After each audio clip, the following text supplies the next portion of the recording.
श्री शिवाय उस जल की महत्वता को हमें जानना है इस मकर संक्रांति पर। नमस्तुभ्यं श्री शिवाय नमस्तुभ्यं जैसे कहते आए हैं कि सबसे बड़ा दान अगर किसी चीज का है तो जल का दान है। श्री शिवाय नमस्तुभ्यं श्री शिवाय नमस्तुभ्यं श्री प्यासे को पानी पिला देना, भूखे को अन्न का भाग खिला देना, किसी पथिक को कुछ विश्राम के लिए वृक्ष लगा देना, ये जीवन का सबसे बड़ा दान है महाराज। ये बड़ी बड़ी जो बावड़ियां हैं, कुएं हैं, तालाब है, सरोवर है, झरने हैं, झील हैं, नदियां हैं, ये भारत की भूमि पर कोई साधारण नहीं है।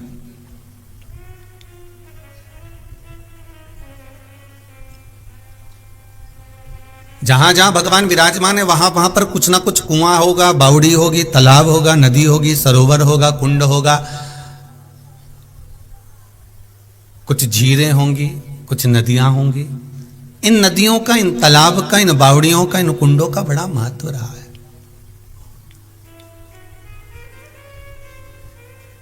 पावन तीर्थों की धरा पर अपन जा जाकर दर्शन करते हैं। बद्रिकाश्रम में जाकर देखें तो सुंदर ताप्त कुंड वगैरह का स्मरण करेंगे, गर्म पानी के कुंड हैं।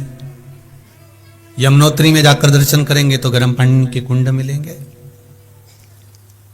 आप ऐसी ऐसी भूमि, हमारे यहाँ भारत की भूमि की धरा पर आप जा जाकर अगर दर्शन करें तो एक एक कुंडों का स्मरण, वहां पर हमें उस कुंड के जल का क्या महत्व है, उस बावड़ी के जल का क्या महत्व है, उस सरोवर के जल का क्या महत्व है।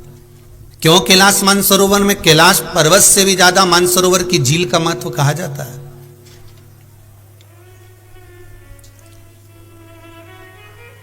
दर्शन करने वाला जीव, भगवान के मंदिर जाने वाला जीव, जो परमात्मा के दरवाजे पर भगवान के मंदिर में जाते हैं, दर्शन करते हैं, तो मंदिर में दर्शन करते समय ब्राह्मण देवता भी उनकी हाथ की अंजलि में चरणों तक दे देता है।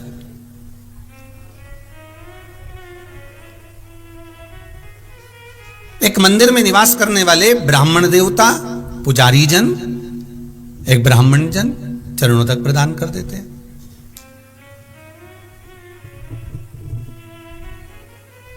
एक पुजारी जन चरणों तक दे देते हैं। महाराज जरा विचार करिएगा कि क्यों, और कहते भी हैं साथ में अकाल मृत्यु हरणम। आपकी अगर काल मंडरा रहा हो, रोग अगर सता रहा हो, बीमारियां अगर ग्रसित कर रही हो, तो आप मंदिर में जाकर जो चरणोदक लेते हो, जो चरणामृत लेते हो, मंदिर में जाकर जो चरणोदक ग्रहण करते हो, वो हमारी व्याधियों को, हमारे दुख को, हमारी अकाल मृत्यु का वो हरण कर लेता है। किसी भी मंदिर में गए आप, ब्राह्मण जन मिले, आपको तुलसी का दल दिया उन्होंने और आपको चरणोदक दिया। चने की दाल जब हम दान करते हैं तो स्वर्ण के बराबर दान का, प्रॉपर्टी के बराबर दान का लाभ जीव को प्राप्त होता है। आज भी नारायण के मंदिर में, बद्रिकाश्रम में 41 दाने चने की दाल के देने पर, आपको 41 तो गिनता नहीं इसलिए पोटली में बांध कर ले जाता है। कितनी भी विषम परिस्थिति आ जाए, कितनी भी विषम, उस विषम परिस्थिति में केवल एक नारी, उस विषम परिस्थिति में केवल एक स्त्री, उस विषम परिस्थिति में एक स्त्री, एक नारी एक ऐसी होती है जो उस विषम परिस्थिति में, चाहे वो आपके घर की माँ हो, आपके घर की बहन हो, आपके घर की बेटी हो, आपके घर की धर्म पत्नी हो, आपके घर की बुआ हो, आपके घर की काकी हो, आपके घर की नानी हो, आपके घर की दादी हो, कोई भी आपकी विषम परिस्थिति में, जब सामने विषम परिस्थिति आकर खड़ी होती है, उस जगह पर अगर कोई मार्ग ना सूझे, उस जगह पर अगर कोई मार्ग ना मिले, कोई मार्ग आपकी बुद्धि में आई ना रहा हो, तब घर की नारी के पास में, घर की स्त्री के पास में 5 मिनट बैठो और उनसे अपने मन की बात कहो, जरूर कोई ना कोई हल निकल कर सामने आ ही जाता है। कोई ना कोई हल जरूर आए। कोई ना कोई हल आपके सम्मुख में निकल कर आएगा। और एक और बात अपने स्मरण में लीजिएगा, अगर आप घर की स्त्री को अपनी कोई बात नहीं बता सकते, घर की नारी को अपने हृदय की बात नहीं बता सकते, और विषम परिस्थिति में फंसे हुए, बहुत विषम परिस्थिति, तो अशोक सुंदरी का जो स्थान होता है, देखिए थोड़ा ध्यान दीजिएगा, आप लोग एलईडी पर भी ध्यान देना और आस्था चैनल पर भी ध्यान देना। तो किस स्थान पर हम अपनी विषम परिस्थिति में अगर उसे स्पर्श कर लें, विषम परिस्थिति में अगर कोई तकलीफ की घड़ी चल रही है, तो हमारा मात्र स्पर्श और थोड़ी देर वहां स्पर्श कर कर अपने मन की बात को कह देने पर भी हमारी समस्या, हमारा दुख समाप्त होता है। जैसे ये शिवलिंग है, ये जलाधारी है और सामने अशोक सुंदरी का स्थान।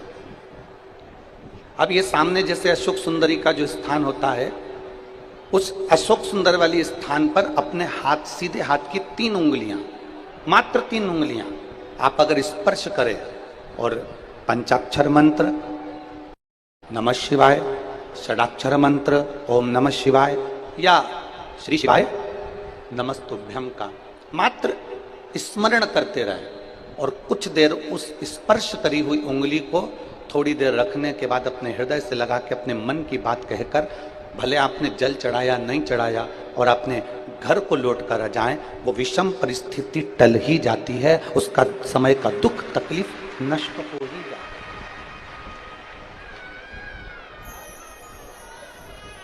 वो एक विषम परिस्थिति को टालने का स्थान है।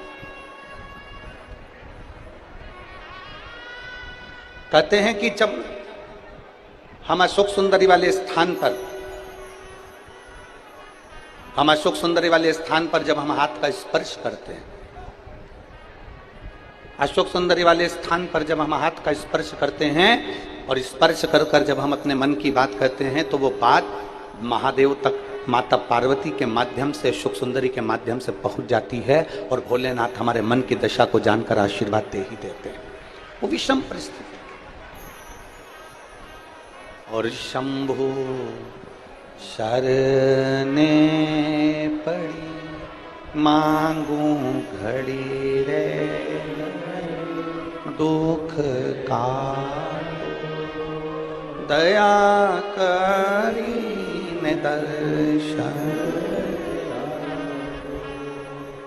एक विषम परिस्थिति के समय पर भगवान शंकर को याद करना, एक विषम परिस्थिति के समय पर अशोक सुंदरी की जगह का स्पर्श करना, एक विषम परिस्थिति के समय पर बेलपत्र के वृक्ष की मिट्टी का स्पर्श करना, या विषम परिस्थिति में घर की स्त्री, घर की नारी, घर की बहन, घर की बेटी, घर की दादी, घर की नानी, घर की माँ, उसके पास में 5 मिनट बैठकर अपने मन में हो रही क्षुब्धता को, अपने मन में आ रही विषमता को प्रकट कर।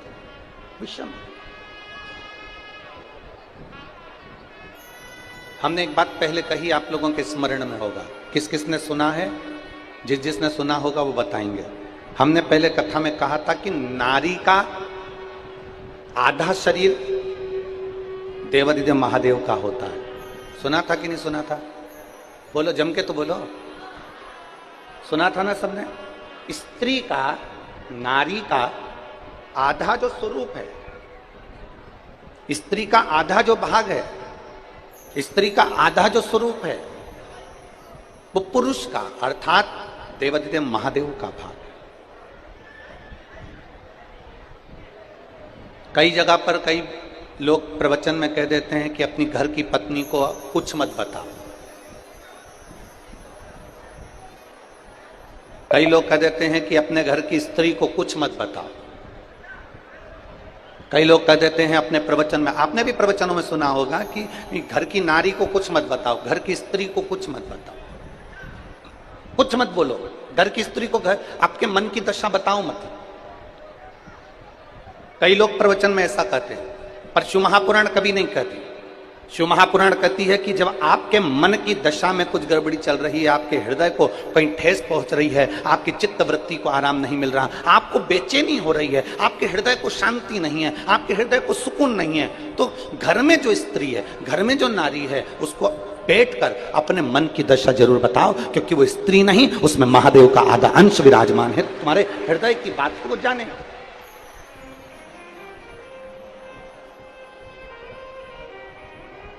आपके हृदय की मनोदशा को वो पहचाने, आपके हृदय की बात को वो जानने का प्रयास करे। होते तो बच्चे भी वैसे ही उत्पन्न होते चले जाते, क्योंकि जीवित से प्रेम नहीं करा, तुमने निर्जीव से प्रेम करा।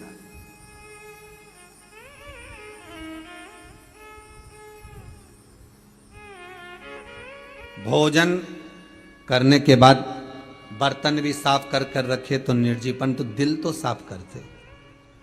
सास से, पति से, पत्नी से, भाई से, बंधु से, कुटुंब कबीले से, रिश्तेदारों से, नातेदारों से, अपनों से, बच्चों के माता पिता आदि, एक दूसरे से प्रेम की वाणी तो बोलते। हम निर्जीव को संवारे, हमने जीव को नहीं संवारा। हम निर्जीव को संवारने का प्रयास करते रहे, पर हम जीव को नहीं संवार पाए। कई लोग हमसे कहते हैं, गुरुजी जरा हमारे साथ चलकर हमारा घर तो देखिए कितना जोरदार है। हमने कहा बहुत बढ़िया साहब, अब ईमानदारी से बोलो, घर जोरदार होने से क्या हो, वो में रहने वाला मनक जोरदार होना चाहिए ना। उसमें जो निवास कर रहा है, उसमें जो रह रहे हैं, उसमें जो परिवार के सास हो, ससुर हो, बहू हो, बेटा हो, कुटुंब हो, कबीला हो, माता हो, पिता हो, बच्चे हो, बच्चियां हो, इनको देखा जाए। पहले के रिश्तों में और आज के रिश्तों में बस यही अंतर है महाराज जी, यही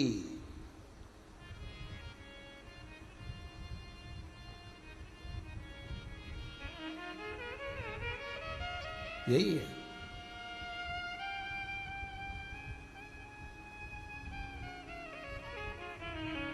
पहले के अगर रिश्ता कैसा होता है, संबंध कैसा होना चाहिए, रिश्ता कैसा होना चाहिए, सीखना है तो ताले और चाबी से सीखो।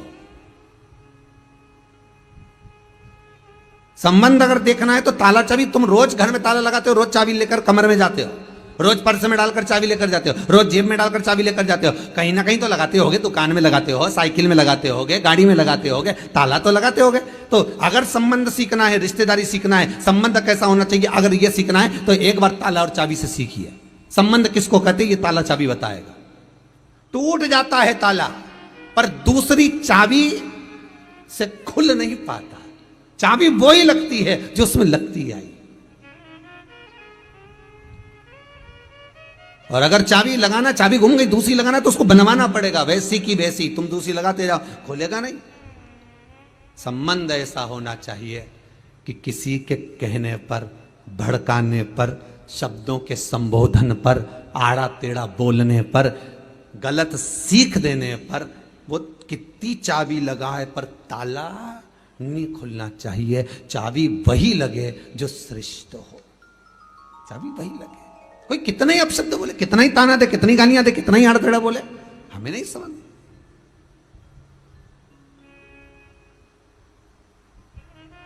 ये शिव महापुराण की कथा यही कह रही है कि जीते जी तो कभी गंगा नहाने गया नहीं, और मरने के बाद वह लोटा में भर लिया। तो पूछा, ये लोटे में भर के कहां जा रहे हो? तो कि गंगा जी ले जा रहे। अच्छा, गंगा जी? हाँ। तो क्या ये जिंदा थी जब गई थी क्या? कि नहीं, हमारी अम्मा तो कहीं नहीं गई। हो ठीक है। ये मरा, जो मर गया, ये कभी गंगा जी गया था क्या? नहीं, ये दादाजी भी नहीं गए, कभी पिताजी भी नहीं गए। तो फिर तो क्या उनकी अंतिम इच्छा थी? अच्छा, उनकी इच्छा ये थी कि भगवान ऐसी कृपा कर दे कि मेरी औलाद मुझे एक बार हरिद्वार नहवा के लिया, एक बार गंगा जी नहवा के लिया। और इनने क्या कहते हैं, उनकी अंतिम इच्छा थी कि गंगा जी जाना है, तो अंतिम इच्छा मतलब पूरी करो, एक बार जीते जी लेकर तो जाते। 1 रुपया भी अगर मंदिर में दान कर रहे हो, 1 रुपया भी अगर आप शिव महापुराण में दान कर रहे हो, 1 रुपया भी अगर कुबेरेश्वर महादेव को दान दे रहे हो, 1 रुपया भी आप अगर भगवान को दे रहे हो, तो इस व्यासपीठ ने पहले भी कहा, आज फिर कहते हैं, किसी से मांग कर मत देना, किसी से कर्जा लेकर मत देना। जब मेरा देव अधिदेव महादेव तुम्हारी झोली भर दे, तब दोनों हाथ में भर कर दे देना, मांग कर मत देना।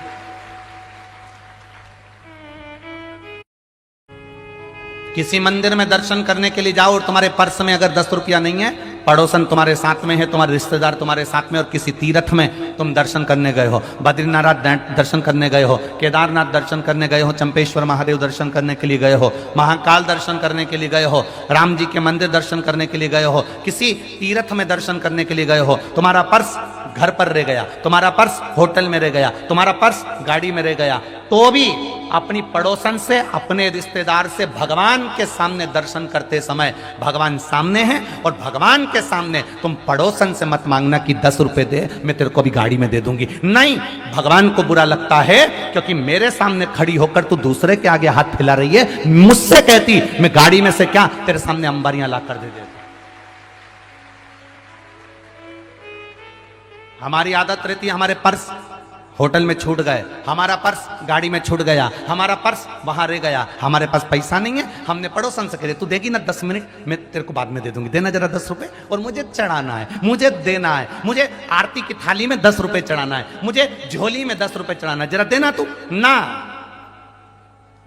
1 रुपया पड़ोसन से मत मांगो, 1 रुपया अपने रिश्तेदारों से मत मांगो। सास साथ में है, सास साथ में है, और तुम अपनी पड़ोसन से कह रही हो कि मुझे ये चोली का कपड़ा दिला दे, मुझे फाल दिला दे, मुझे पीको करा दे, मुझे ये दिला दे, मुझे वो दिला दे। सास साथ में है और तुम पड़ोसन से पूछ रही हो कि अचार कैसे डालते। सास साथ में है और तुम सास के पांव ना पड़कर पड़ोसन के पांव पड़ रही हो, तो सास को बुरा नहीं लगेगा? अरे बोलो तो जम के। माँ बाप को बुरा लगेगा। घर के बुजुर्ग तुम्हारे साथ में हैं और तुम दूसरे के आगे हाथ फैलाओ, घर के बुजुर्ग को बुरा लगेगा।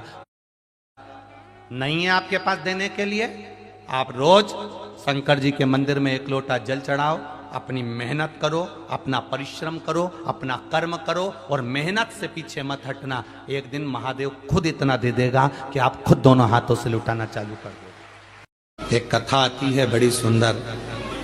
एक बार माँ जगत जननी जगदम्बा अम्बा माँ पार्वती जी कैलाश पर बैठी थी। भोगरदानी नहीं थे उस समय पर, भगवान शिव भोगरदानी उस समय पर वहां नहीं थे। माँ जगत जननी बैठी हुई थी। एक बूढ़ा ब्राह्मण साधारण सी जिंदगी जीने वाला, बिल्कुल सहजता का जीवन जीने वाला, अपने काम में चलते चलते चलते चलते जा रहा। रोज उसका नियम था भगवान की भक्ति करना, स्मरण करना, जप करना, पाठ करना। शाम का समय था, देख नहीं पाया, ध्यान गया नहीं और मालूम पड़े कि उसके चरण एक खड्डे में गिर गए और खड्डे में पड़ने से उसका पांव टूट गया, शरीर में चोट लग गई। उसके घर के लोगों ने उसको घर में ले जाकर सुला दिया। बहुत दिन तक वो घर में ही पड़ा रहा। घर में जगत जननी जगदम्बा अम्बा माँ पार्वती जी ने देखा, कब से पड़ा हुआ है ये, कितने दिन से पड़ा हुआ है, शिव जी को इसका ध्यान नहीं है क्या? कई लोग कहते हैं कि भगवान सुनता नहीं है क्या? कई लोग कहते हैं भगवान क्या देखता नहीं है क्या? हम इतना भजन करते हैं और हमारे एक रिश्तेदार हैं, वो हमको तकलीफ देते रहते हैं और इतना फूल रहा फल रहा, हमारे पड़ोसी इतने फल रहे फूल रहे जो भगवान के मंदिर तक नहीं जाते और लोगों को परेशान करके रखा है। उसके बाद भी उसके यहाँ भगवान इतना दिए जा रहा है, क्या भगवान नहीं है क्या? क्या भगवान की आंखें नहीं है क्या? लोग कहते हैं।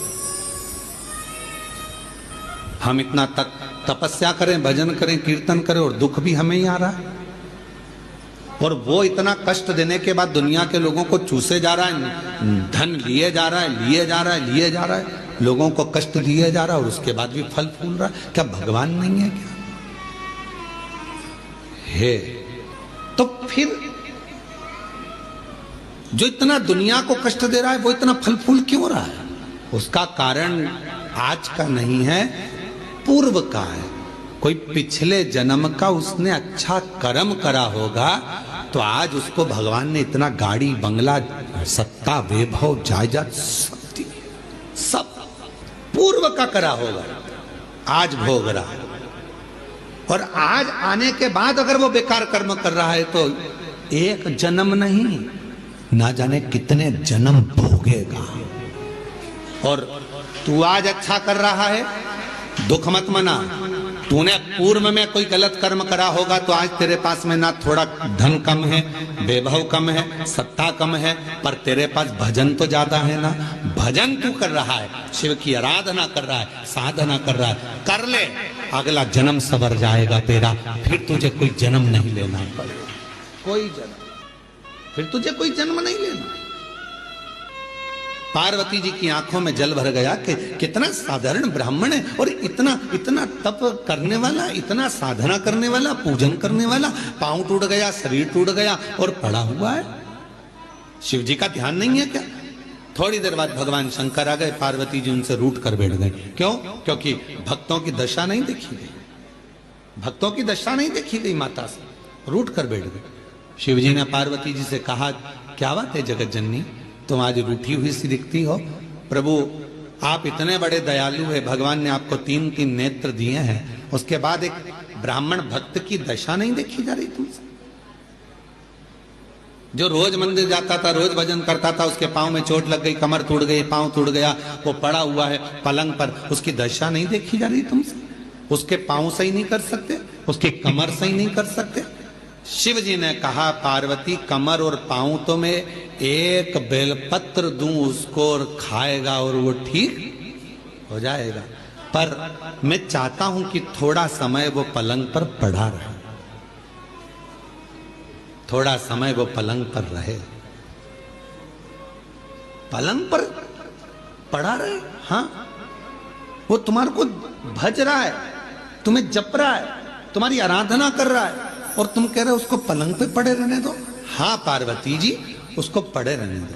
पार्वती जी नहीं मानी और पार्वती जी ने जाकर एक बूढ़ी का रूप रखकर उसको, पार्वती जी ने थोड़ा सा जल पिलाकर उसको पूरा स्वस्थ कर दिया। जैसे ही वो स्वस्थ हुआ, 4 दिन निकले, वो 4 दिन बाद निकल कर जा रहा था, वन से एक सिंह आ गया और शेर आकर उसको खा गया और उसका जीवन समाप्त हो गया। पार्वती जी ने कहा, जिसको मैंने ठीक करा था वो तो मर गया, मर गया।